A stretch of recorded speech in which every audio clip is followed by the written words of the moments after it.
जय रामकृष्ण हरी. मी DN. Sable, स्वागत property. आज खरं तर खूप मोठा सण आहे, माझ्यासाठी आहे आणि तुम्हा सर्वांसाठी खूप मोठा सण आहे. भारताचा 78वा स्वातंत्र्य दिन असल्यामुळे मी आज खूप हर्षोल्लित आणि खूप मनानं खूप समाधानी आहे आणि खूप आनंदी आहे. मला असं वाटतं तुम्ही सर्वांनी पण ह्या दिनानिमित्त आनंदी राहायलाच हवं. पण आज मी तुम्हाला शुभेच्छा देण्या अगोदर मला एक गोष्ट सुचवायची आणि सुचवायची म्हणजे ती अशी आहे की आज आपला तरुण वर्ग खूप फ्रस्ट्रेशनमध्ये आहे.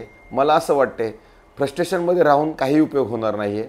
आज समाजामध्ये तुम्हाला सगळ्या ठिकाणी स्पर्धा आहे, पण स्पर्धामध्येच आव्हानामध्येच काहीतरी विषय आहेत असं मला तरी वाटतं. मला असं वाटतं तरुण पिढीनं किंवा तुमच्या घरातील तुमच्या परिवारातील एखाद्या तरी व्यक्तीला आपण आर्मीबद्दलचं प्रेम दाखवून दिलं पाहिजे. एखाद्या तरी परिवारातला ह्या वर्षामधनं 2 वर्षामधनं आर्मीकडे थोडं गेलं पाहिजे. कारण आर्मीमध्ये पण खूप SSB SSC किंवा अशा खूप गोष्टी आहेत. इंजिनिअरिंग झाल्यानंतर, डॉक्टर झाल्यानंतर, तुम्ही कॉम्प्युटर इंजिनिअर झाल्यानंतर तिकडेही खूप कॉम्पिटिटिव्ह एक्झाम आहेत. त्या एक्झाम आपण दिल्या पाहिजे.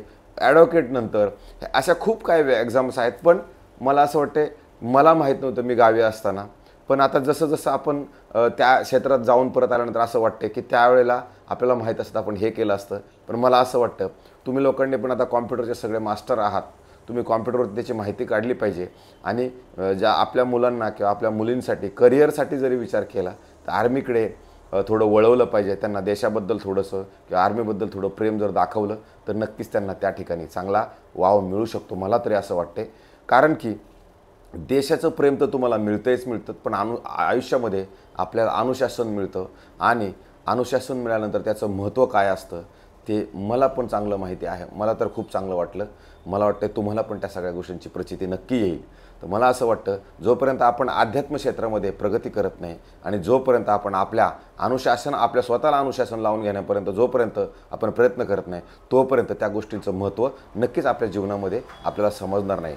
म्हणून मला असं वाटतं आजच्या 78व्या स्वातंत्र्य दिनानिमित्त शुभेच्छा देताना मला आनंद होत आहे. आणि मला हा सल्ला पण द्यायचा आहे की आपण आपल्या परिवारातील एका व्यक्तीला जरी थोडं आर्मीबद्दल किंवा देशप्रेमाबद्दल थोडं सांगितलं तर खूप देशप्रेमाबद्दल नव्हे, देशप्रेम तर तुम्हाला सर्वांना नक्कीच आहे, पण आर्मी संदर्भातलं थोडं अभ्यास, थोडासा त्याबद्दलचं असणारं करिअर, ह्या सगळ्या गोष्टींबद्दल सगळ्यांनी विचार करावा. आणि तुम्हा सर्वांना ह्या 78व्या स्वातंत्र्य दिनानिमित्त मी शुभेच्छा देतो. तुर्तास थांबतो. जय हिंद, जय महाराष्ट्र. आपला डी.एन. साबळे. धन्यवाद.